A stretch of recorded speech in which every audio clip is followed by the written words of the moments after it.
Assalamualaikum warahmatullahi wabarakatuh. Ahlan wa salam di channel Sinemabok 71.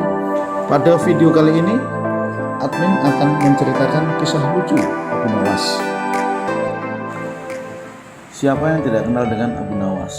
Seorang bujangga Arab yang bernama asli Abu Ali Al-Hasan bin Hani Al-Hakami. Abu Nawas lahir di kota Ahvaz di negeri Persia, dengan darah Arab dan Persia mengalir di tubuhnya. Lewat rumor-rumor yang jenaka namun mengena, beliau Abu Nawas sering mengkritik para penguasa seperti masa kekhalifahan Harun al-Rasyid. Kritik yang mengena namun dibuat jenaka itulah yang membuat sang khilafah tidak bisa marah namun bisa memahami apa yang disampaikan.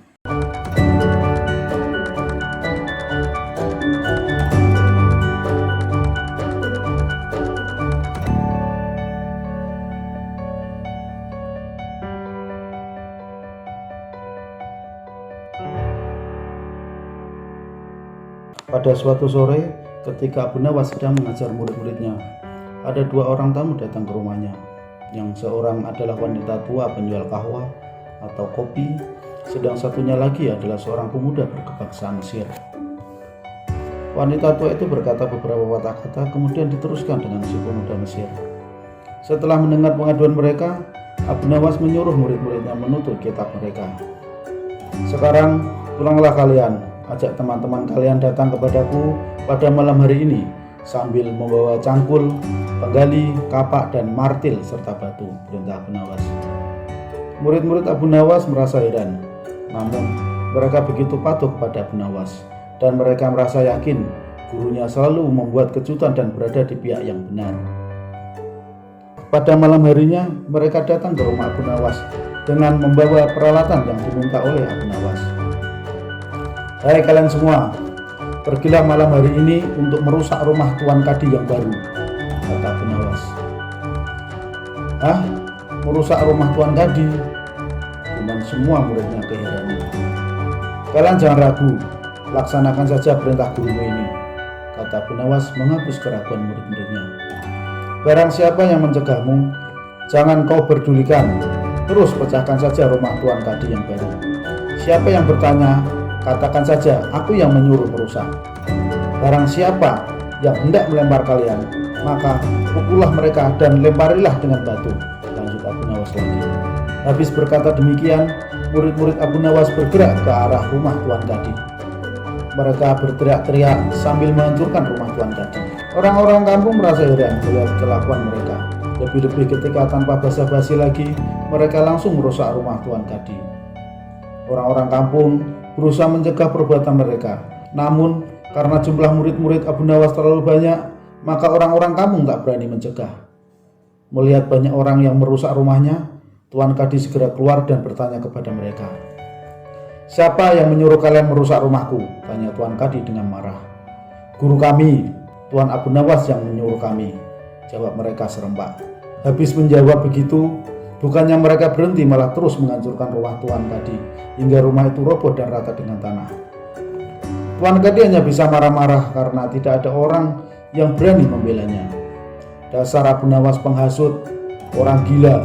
Besok pagi aku akan melaporkannya kepada Baginda Raja, kata Tuan Kadi dengan ketus. Benar, esok harinya Tuan Kadi mengadukan kejadian semalam kepada Baginda sehingga Abu Nawas dipanggil menghadap ke istana. Setelah Abu Nawas menghadap Baginda, ia ditanya perihal kejadian semalam. Hai Abu Nawas, apa sebabnya kau merusak rumah Kadi itu? Tanya Baginda Raja. Wahai tuanku, sebabnya pada suatu malam hamba bermimpi bahwasanya Tuan Kadi menyuruh hamba merusak rumahnya. Sebab rumah itu tidak cocok baginya. Ia menginginkan rumah yang lebih bagus lagi. Ya, karena mimpi itu, maka hamba merusak rumah Tuan Kadi. Hai Abu Nawas, apa hanya karena mimpi sebuah perintah dilakukan? Hukum dari negeri mana yang kau pakai itu? Tanya Baginda Raja dengan geram. Hamba juga memakai hukum Tuan Kadi yang baru ini tuanku, kata Abu Nawas dengan tenang. Mendengar perkataan Abu Nawas, seketika wajah Tuan Kadi menjadi pucat. Ia terdiam seribu bahasa.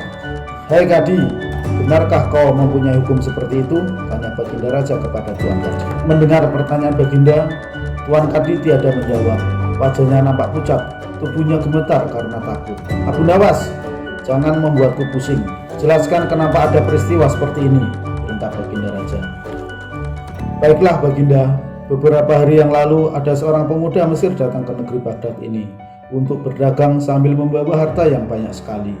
Pada suatu malam, ia bermimpi kawin dengan anak Tuan Kadi dengan mahar yang banyak sekali.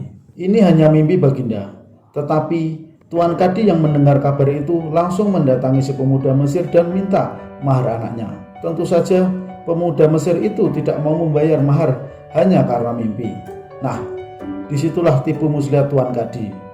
Ia ternyata merampas semua harta benda milik pemuda Mesir, sehingga pemuda itu menjadi seorang pengemis gelandangan dan akhirnya ditolong oleh wanita tua penjual kahwa. Kata Abu Nawas dengan tenang sambil memandang ke arah Tuan Kadi yang masih terlihat gemetar. Baginda terkejut mendengar penuturan Abu Nawas, tapi masih belum percaya 100%. Maka ia memerintahkan Abu Nawas agar memanggil si pemuda Mesir. Pemuda Mesir itu memang sengaja disuruh Abu Nawas menunggu di depan istana. Jadi mudah bagi Abu Nawas memanggil pemuda itu ke hadapan Baginda. Hai pemuda Mesir, ceritakanlah perihal dirimu sejak engkau datang ke negeri ini, perintah Baginda kepada si pemuda. Ternyata cerita pemuda Mesir itu sama dengan cerita Abu Nawas. Bahkan pemuda itu juga membawa saksi, yaitu Pak Tua pemilik penginapan tempat dia menginap. Kurang ajar, ternyata aku telah mengangkat seorang kadi yang buruk moralnya, seru Baginda Raja dengan geram. Baginda sangat murka. Kadi yang baru itu dipecat dan seluruh harta bendanya dirampas dan diberikan kepada si pemuda Mesir.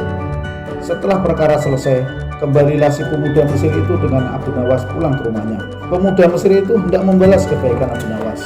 Janganlah engkau memberiku barang sesuatu pun kepadaku. Aku tidak akan menerimanya sedikit pun juga, kata Abu Nawas. Pemuda Mesir itu betul-betul mengagumi Abu Nawas. Ketika ia kembali ke negeri Mesir, ia menceritakan tentang kehebatan Abu Nawas itu kepada penduduk Mesir, sehingga nama Abu Nawas menjadi sangat terkenal.